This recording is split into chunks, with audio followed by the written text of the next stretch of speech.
Hi, this is Brad Mavis, and coming to you live from about 30,000 feet in the air on the way to my next destination, an undisclosed international destination. Doing some client work, and wanted to share a couple of conversations I had this week that I thought were interesting, and a couple of key themes that I emerged. So, the first conversation I had was from what I would call a very enlightened business owner.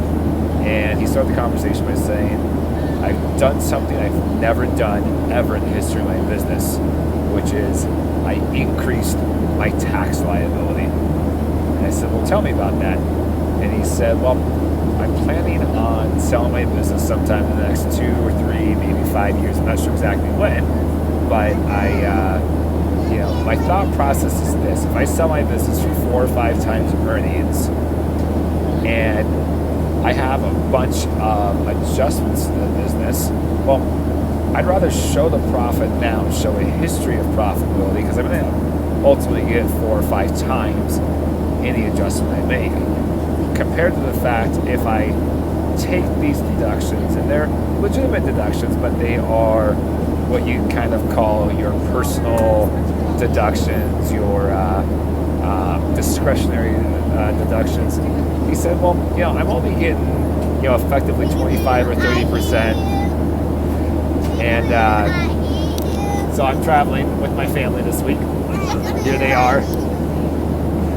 And he says, I'm only going to get maybe 25, 30% effective discount on that. And he goes, I'd rather get 4 or 5 times that when it comes to sell than get 25 or 35% of it now.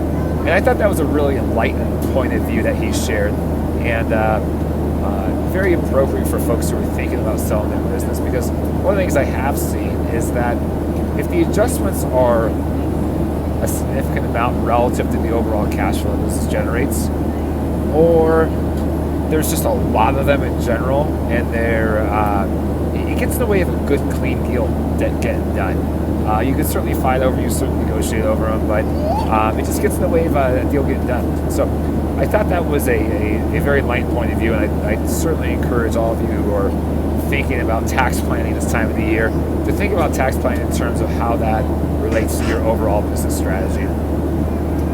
The second theme that I've had a lot of conversations about recently is the role of culture in driving business value.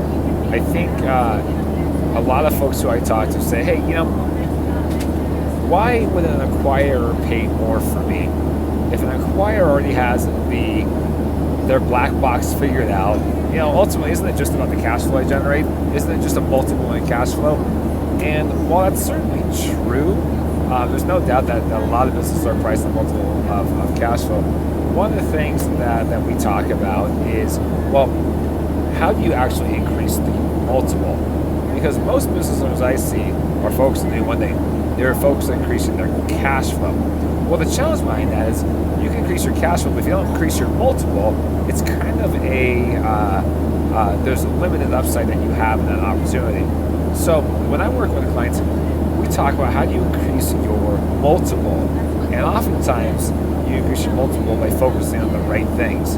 And one of the right things that you can focus on is how do you build sustainable, repeatable procedures in your business? How do you create a culture that survives without you? And if you could do that, that's oftentimes a secret sauce that an acquirer will pay up for, because you have a business that's in place.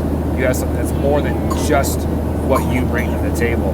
So I would encourage you, as you're thinking this week about tax planning, as you're thinking about building a business, I would think about how do you increase the multiple of your business? How do you create that in your business? So this one is not happy with me, so we're going to sign off pretty quick here. But safe travels to all of you who are traveling, and we'll talk next week.